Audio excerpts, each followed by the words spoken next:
Senate. Mr. President, I rise today to discuss another topic that has become one of my major concerns throughout my Senate career, fixing our broken immigration system. As the son of an immigrant from Lithuania, my personal story exemplifies the experience of immigrants in this country and just how far the American dream can take you when you're afforded the opportunity. That's one of the reasons why 23 years ago, I introduced the DREAM Act, together with Republican Senator Orrin Hatch, who was then the chairman of the Senate Judiciary Committee. This bipartisan legislation was very simple.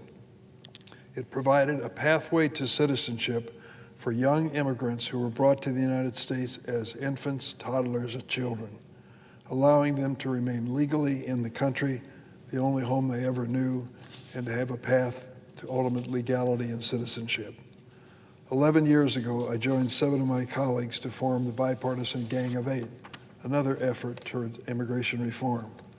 We worked hard, 4 Democrats, 4 Republicans, and drafted a comprehensive immigration bill that included the DREAM Act. That bill passed the Senate with 68 bipartisan votes, yet House Republicans refused to even consider it and debate it. Unfortunately, we haven't made much progress since. Today, as we hear dangerous rhetoric from the president-elect about immigration, I worry for the immigrants and for the future of our country. We can all agree that any undocumented immigrant found guilty of a serious crime should never be allowed to stay in the United States. But the last time the president-elect was in office, it wasn't just criminals who were deported. We saw parents separated from their young children, some of them still separated to this day.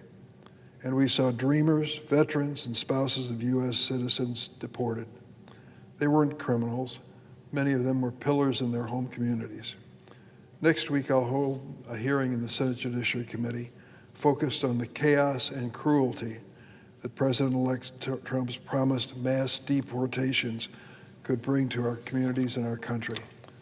I rise today to highlight one of the dreamers whose loss would deeply impact her community and her family.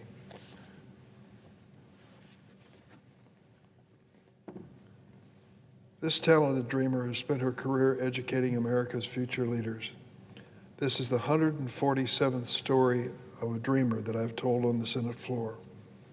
This young woman's name is Dulce Martinez, better known by her students as Mrs. Martinez. She was brought to the United States from Puebla, Mexico, when she was 14 years old. As a child, she loved school and dreamed of becoming a computer teacher. But when a college counselor told her that she wasn't eligible for college, even with good grades, she was crushed. She felt hopeless and dropped out of school. It wasn't until Ms. Martinez started working that she realized her education meant too much to throw away. The skills she was learning on the job helped her realize just how valuable education was to her and to everyone else. She enrolled at the Borough of Manhattan Community College to finish her high school credits. She was able to obtain DACA, which allowed her to continue her studies at BMCC, where she received an associate's degree in early childhood education. She graduated with honors. Ms. Martinez went on to serve as BMCC mentor and employee, focusing on advocacy for immigrants and undocumented students. She also worked on the City University of New York Women's Center's Council. Today, Ms. Martinez has her dream as a lead teacher at Head Start Preschool in Brooklyn.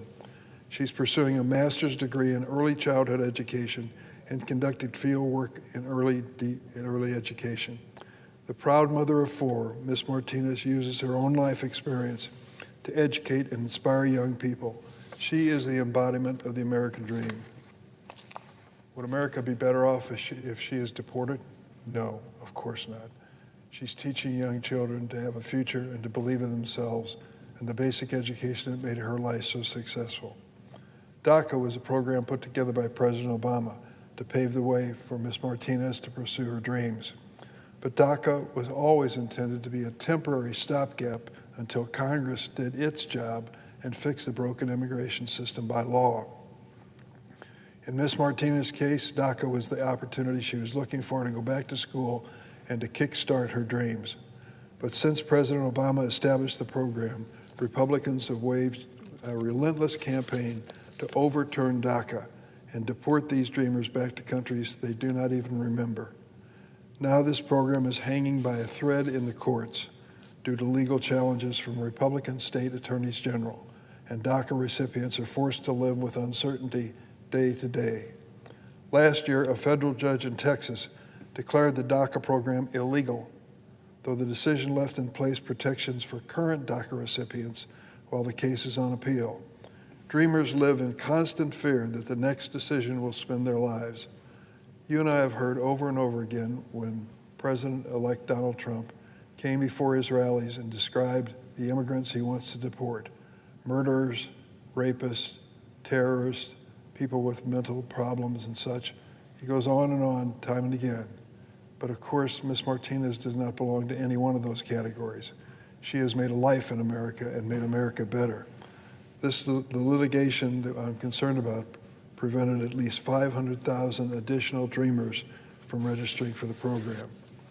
During his first term, then President Trump tried to shut down the DACA program, but the Supreme Court blocked him.